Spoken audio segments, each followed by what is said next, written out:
Hello everyone, welcome to session 7 of LTEC 654, Programming Games and Simulations. This week I decided it would be a good idea to just review some of the basic programming concepts that we've been covering since the beginning of the semester. One of the basic concepts, of course, has been nodes, the basic building blocks of Godot. And we've learned about quite a few different nodes that come with Godot, like color rectangles, texture rectangles, labels, buttons, and animated sprites. We've also learned that nodes have hierarchical relationships, that nodes can be added and removed via code, and that nodes have properties such as position, scale, and names that we can also manipulate through code. Another important concept has been the idea of scenes. And scenes, of course, consist of one or more nodes. We've also learned that Godot projects must have one default scene in order to run. And we've also learned that we can have lots of scenes and that those scenes stored in the resources folder of our project can be instantiated through code.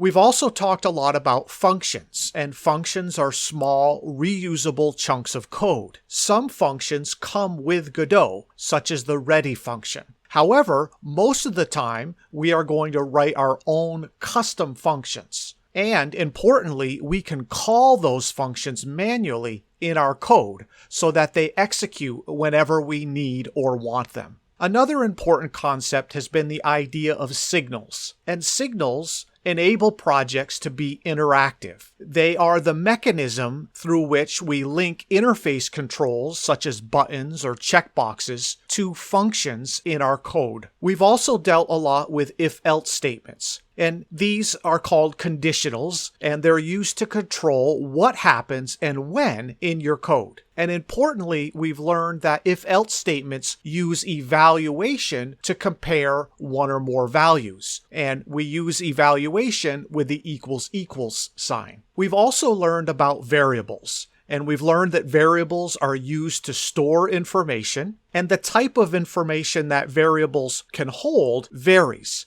They can be integers or numbers, or they can be strings, information that is meant to be printed out or displayed as a text field. And finally, we've also learned that variables have scope, and that global variables are available to all of the functions in our code, and that we can use variables to help program some of the logic of our more complicated projects. Now, stepping back, I want to reflect on all of the assignments we've had so far. All of these interactive assignments have been made possible by combining these basic programming concepts. So I really want to encourage you to experiment and familiarize yourself with all of these important concepts, because we're going to continue to use them the rest of the semester. Now, I want to talk a little bit about errors in Godot. Now, one of the important things I want everyone to realize is that encountering errors, it's part of programming. And at first, the errors themselves might be confusing. But over time, you're going to learn how to read the errors that Godot is giving you. And eventually, the syntax errors will be replaced with logic errors. Syntax errors are errors with how you write the code, whereas logic errors mean your code is written properly, but what is written has logic problems so that the code doesn't perform the way you want it to. Now, when that happens, you're going to need a skill known as debugging. And debugging is the process of finding and resolving problems within a program that prevents it from operating correctly. Debugging is so important, you can see on the right-hand side here a little bit of programming humor about the 5 stages of debugging, all the way from denial, bargaining, anger, depression, and ultimately acceptance. And I wanted to share with you a famous quote about debugging. Only half of programming is coding. The other 90% is debugging. Now, I raise that because as our projects begin to become a little bit more sophisticated, debugging is going to be an important part of the work that we do in this class. Now, I want to introduce you to an important study by Perkins and colleagues from 1989. In this study, they actually studied different kinds of novice programmers, and they learned that there are actually 2 types of novice programmers. The first kind, Perkins and colleagues labeled stoppers. And stoppers are novice programmers who, when confronted with a problem or a lack of a clear direction to proceed, simply stop. And they appear to abandon all hope of solving the problem on their own.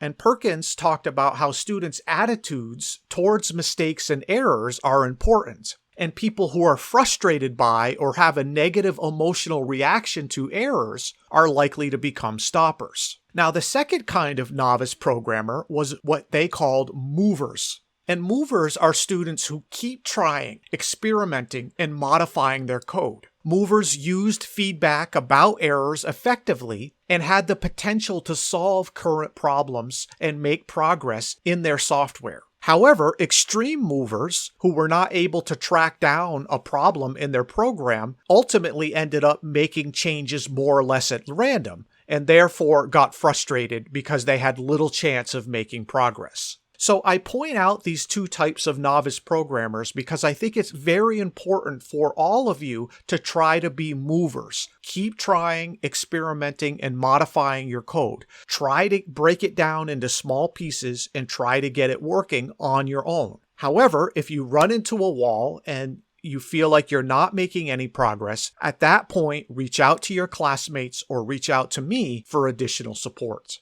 With that, I want to talk a little bit about learning to read errors in Godot.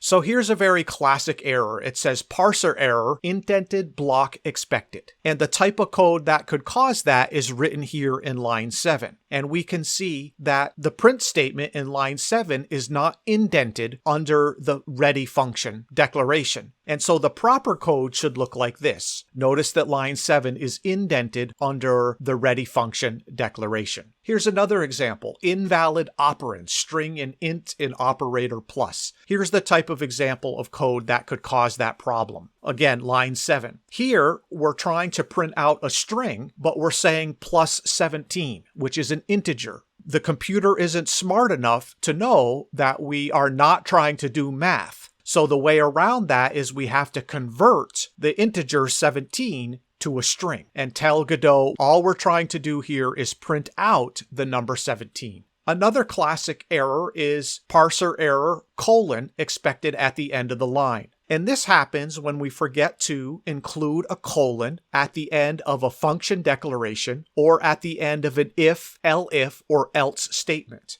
So you can see here in this line of code, line 7, because it is an if statement, requires a colon. Another example is when we see the identifier isn't declared in the current scope. And that happens when Godot doesn't know what we're talking about. In this case, in line 7, the word seen is the identifier, and Godot doesn't know what we're talking about. It says it isn't declared. And that's because it should be a local variable. And so we can declare it a local variable by writing var, then the word seen. So whenever you see an identifier error, you know it has to do with variable scope. Another example is too few arguments, expected at least 2. So here's an example. Line 7 says do some math. But if we look at line 9, the function do some math is expecting 2 arguments, A and B. Because we're not passing those arguments, Godot is complaining and saying, hey, wait a minute, the function do some math is expecting 2 parameters or 2 arguments. So the correct way to write that code in line 7 would be do some math and then give it the parameters 3 and 4 and pass that information to line 9 of the function.